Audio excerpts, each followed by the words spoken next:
뉴스 헤드라인만 보면 중국의 진짜 모습 알기 어렵죠. 그래서 오늘은 전 주중 일본 대사였던 다르미 히데요의 날카로운 분석을 통해서 그 복잡한 현실 속으로 한번 들어가 보려고 합니다. 자, 오늘 우리가 던져볼 핵심 질문이 바로 이겁니다. 중국, 과연 멈출 수 없는 초강대국일까요? 아니면 우리가 보는 것보다 훨씬 더 아슬아슬한 모래성일까요? 그들이 내세우는 이미지와 실제 현실 사이의 격차, 지금부터 한번 파헤쳐 보겠습니다. 자, 근데 중국을 제대로 분석하려면요, 그냥 막무가내로 덤비면 안 됩니다. 먼저 올바른 도구부터 챙겨야 하는데요. 다루미 대사가 제시하는 이 분석 툴킷, 이걸 쓰면 감정이나 선전에 휘둘리지 않고 중국의 진짜 민낯을 볼 수 있게 될 겁니다. 자, 그 세 가지 원칙이 뭐냐면요. 첫째, 감정을 싹 빼는 겁니다. 중국은 무조건 나빠 라거나 중국은 정말 대단해. 이런 선입견을 버려야만 있는 그대로를 볼 수 있다는 거죠. 둘째, 사람을 만나라는 겁니다. 공식 발표나 데이터 너머의 진짜 속사정은요, 결국 현지 사람들과의 네트워크를 통해서만 얻을 수 있다는 거예요. 그리고 마지막, 이게 정말 중요한데요. 바로 중국 공산당의 DNA, 그러니까 그들의 사고방식, 그 핵심 논리를 꿰뚫어야 한다는 겁니다.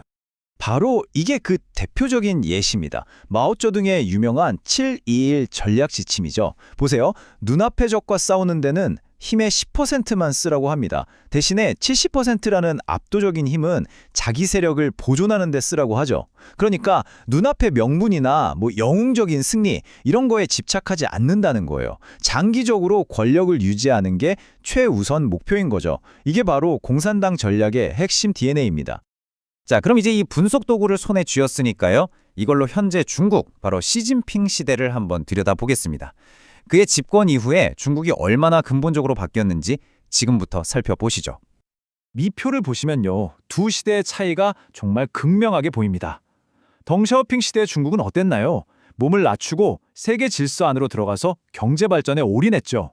도광양회, 힘을 숨기고 때를 기다린다는 말이 딱 맞았습니다.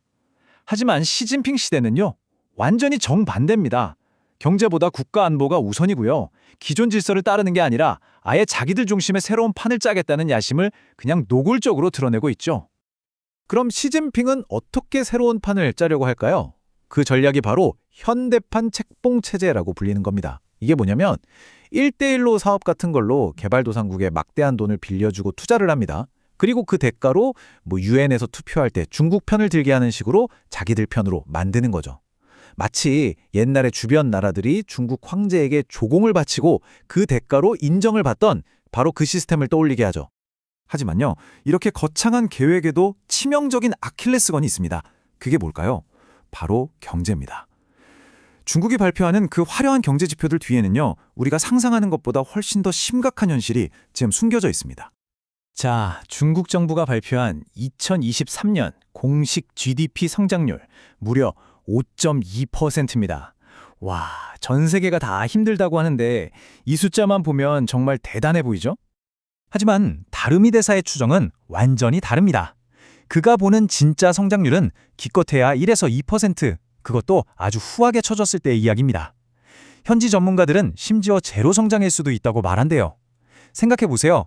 물가가 계속 떨어지는 디플레이션을 겪는 나라가 어떻게 5%나 성장하겠습니까? 상식적으로 맞지 않는다는 거죠. 이런 경제적 착시의 한가운데 바로 부동산 문제가 있습니다. 예를 들어 한번 들어볼게요. 서류상으로 5억 위안 하던 아파트가 3억 5천만 위안으로 떨어졌다고 칩시다. 그래도 여전히 엄청난 자산처럼 보이죠? 하지만 현실은 어떨까요? 아무도 안 사요. 앞으로 가격이 더 떨어질 게 뻔하니까요. 결국 이건 팔리지도 않는 좀비 자산이 되는 거고 실제 가치는 사실상 0에 가까워지는 겁니다. 장부상으론 부자인데 당장 쓸 현금이 없으니 소비는 꽁꽁 얼어붙을 수밖에 없는 거죠. 중국 성공 신화의 상징인 전기차 기업 BYD도 사정은 마찬가지입니다. 이 회사가 어떻게 급성장했냐면요. 협력업체의 부품 대금을 최대한 늦게 주는 방식으로 현금을 쌓아두는 일종의 금융연금술을 쓴 거예요. 경기가 좋을 땐 이게 먹혔죠. 근데 지금처럼 경기가 나빠지니까 이게 부메랑이 된 겁니다. 현금이 마르니까 이제는 울며 겨자 먹기로 차값을 대폭 할인해서라도 팔아서 현금을 만들어야 하는 처지가 된 거죠. 근데 여기서 진짜 중요한 포인트가 있어요. BYD가 아무리 큰 회사라도 은행처럼 무너졌을 때 경제 전체를 뒤흔드는 시스템 리스크는 아니라는 겁니다. 이 말은 뭐다? 정부가 마음만 먹으면 언제든 버릴 수 있는 카드라는 뜻입니다. 이렇게 경제가 불안하다 보니 자연스럽게 정치적인 질문으로 이어질 수밖에 없습니다. 모든 권력이 단 한 사람, 시진핑에게 집중된 이 체제, 과연 계속 갈 수 있을까요? 시진핑 이후의 중국은 과연 어떤 모습일지, 그 불안한 미래를 한번 들여다보겠습니다. 우리가 보통 생각하기에는 경제가 힘들어지면 사람들이 들고 일어나서 정권이 무너질 거라고 생각하잖아요. 근데 현대 중국은 좀 다릅니다. 워낙 감시 기술이 발달해서 대규모 시위나 봉기는 사실상 거의 불가능에 가깝죠. 그렇다면 시진핑 체제의 끝은 아마 우리가 생각하는 것과는 다른 방식으로 찾아올 가능성이 훨씬 높습니다. 가장 가능성 있는 시나리오는 이런 겁니다. 어느 날 시진핑이 건강 문제 같은 이유로 갑자기 무대에서 퇴장해요. 그러면 일단은 남아있는 최고 지도부, 정치국 상무위원들이 잠시 동안 나라를 같이 이끌려고 하겠죠. 하지만 문제는 지금 중국의 시스템은 오직 한 명의 강력한 리더를 위해 완전히 뜯어 고쳐진 상태라는 겁니다. 여러 명이 같이 운영하기엔 애초에 맞지 않는 옷인 거죠. 결국 어떻게 될까요? 필연적으로 끔찍한 권력 투쟁이 벌어질 겁니다. 그 끝이 과연 안정적인 연착륙일지 아니면 구소련처럼 혼란 속에서 붕괴하는 경착륙일지 이건 정말 아무도 모르는 겁니다. 자, 이제 마지막으로 가장 민감하고 중요한 문제, 바로 대만입니다.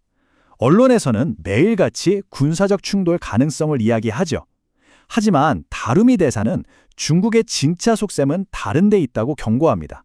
그건 바로 평화라는 이름으로 포장된 무서운 덫입니다. 중국 입장에서 한번 생각해보죠.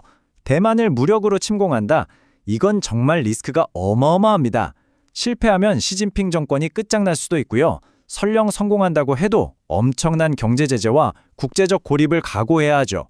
그래서 이건 최후의 수단, 그냥 만지작거리기만 하는 비장의 카드일 뿐입니다. 그들이 진짜 원하는 건 뭐냐? 바로 싸우지 않고 이기는 평화적 통일입니다. 비용도 적게 들고 국제사회가 함부로 끼어들 명분도 주지 않거든요. 다루미 대사가 든 이 성벽 비유가 중국의 전략을 정말 기가 막히게 설명해 줍니다. 대만이라는 견고한 성을 향해 정면으로 군대를 보내서 공격하는 게 아니라는 거예요. 대신에 뭘 하느냐? 성벽을 이루는 돌멩이를 사람들이 눈치채지 못하게 하나씩 하나씩 빼내는 겁니다. 대만 내부의 분열을 일으키고 경제적으로 길들이고 외교적으로 고립시켜서 결국 그 거대한 성이 스스로 와르르 무너져 내릴 때까지 기다리는 거죠.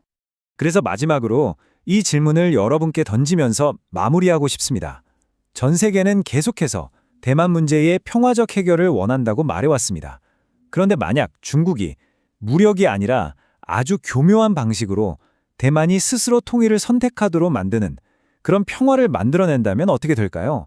그때 국제사회는 과연 뭐라고 말할 수 있을까요?